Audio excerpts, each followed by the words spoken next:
Assalamualaikum warahmatullahi wabarakatuh. Perkenalkan, kami dari kelompok 10 akan menjelaskan tentang konsep switching konsep. Jadi di sini kami berdua, ada saya sendiri Faidullah Faros dan teman saya. Dan saya Esradin Wiratama. Berikut adalah poin-poin yang akan dijelaskan pada pembelajaran kita kali ini. Yang pertama adalah tadi bab satu adalah frame forwarding, dan yang pertama kita bahas adalah switching in networking. Jadi di sini itu ada dua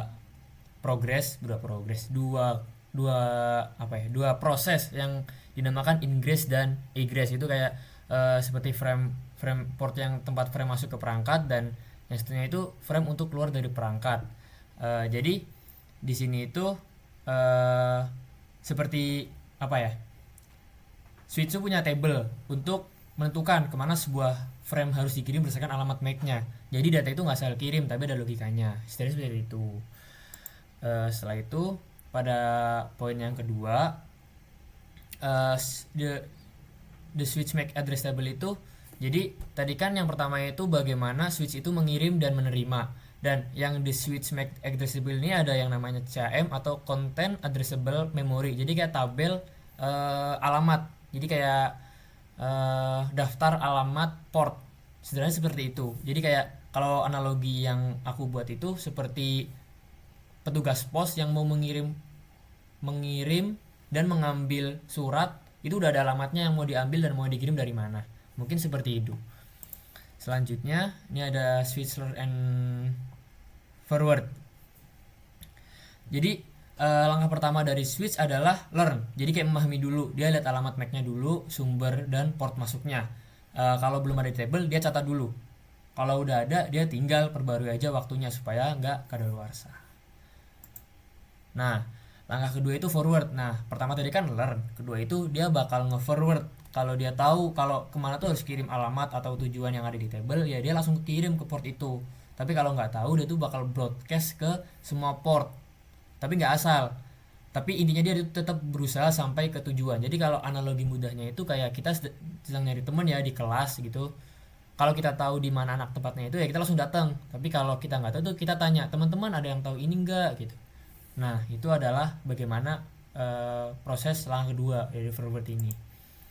Setelah itu ada metode switching format method. Di sini ada dua cara switch meneruskan data, ada start forward and cut through. Start forward itu nunggu frame selesai dulu, baru dicek. Sedangkan cut through itu langsung kirim tanpa nunggu selesai. Keduanya punya kelebihan masing-masing. Nah, yang pertama, start forward switching. Jadi ini tuh metode ini lebih aman. Karena apa? Karena dicek dulu ada yang error atau enggak. Memang sih agak lambat, tapi cocok buat jaringan yang membutuhkan keandalan tinggi.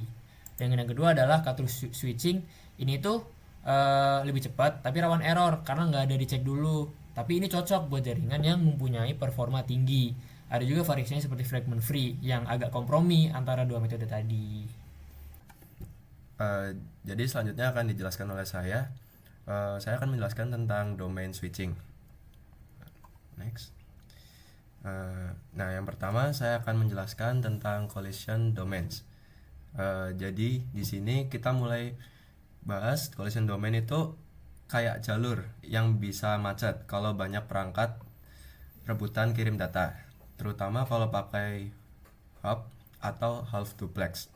Jadi analoginya seperti jalan sempit satu arah yang dipakai dua mobil dari arah yang saling berlawanan. Nah, itu bisa jadi macet atau bahkan bisa tabrakan kalau nggak diurus. Nah, itu tadi kalau misal yang hub atau half duplex. Nah, kalau dua perangkat support full duplex, mereka bisa kirim dan terima data bareng tanpa tabrakan. Tapi kalau salah satu cuma bisa half duplex, ya tetap bisa terjadi tabrakan. Jadi analoginya full duplex itu seperti jalan dua jalur yang lancar. Half duplex itu seperti jembatan sempit yang harus gantian kalau lewat.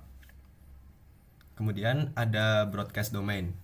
Jadi broadcast domain itu area di mana pesan siaran bisa diterima semua perangkat. Hanya router yang bisa membatasi area ini. Jadi kalau broadcast terlalu banyak, itu bisa mengganggu performa jaringan. Jadi broadcast itu kayak pengumuman umum, semua didengar, tapi kalau kebanyakan bisa bikin jaringan padat bahkan lemot, terutama kalau banyak switch yang saling terhubung. Broadcast bisa menyebar kemana-mana. Jadi ibaratnya spam group di grup WhatsApp keluarga atau grup lain awalnya penting, tapi kalau kebanyakan malah bikin semua bingung dan HP pun jadi lemot. Nah, kemudian ada alleviate network congestion. Eh, atau switch bisa bantu mengurangi kemacetan karena dia kasih jalur eksklusif nih ke tiap perangkat. Kalau udah pakai full duplex dan Mactable, switch bisa cegah tabrakan dan memperlancar lalu lintas.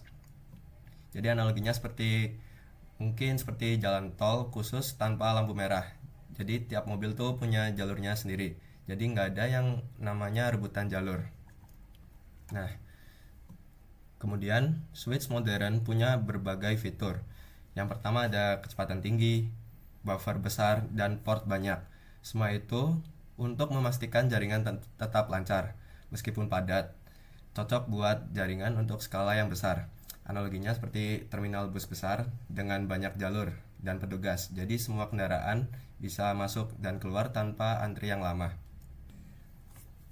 Demikian pesan-pesan dari kelompok kami. Semoga materi tentang switch konsep ini bisa membantu banyak orang dalam memahami bagaimana data berjalan di jaringan. Kurang lebihnya mohon maaf. Sekian, terima kasih sudah menyimak. Assalamualaikum warahmatullahi wabarakatuh. Rampung.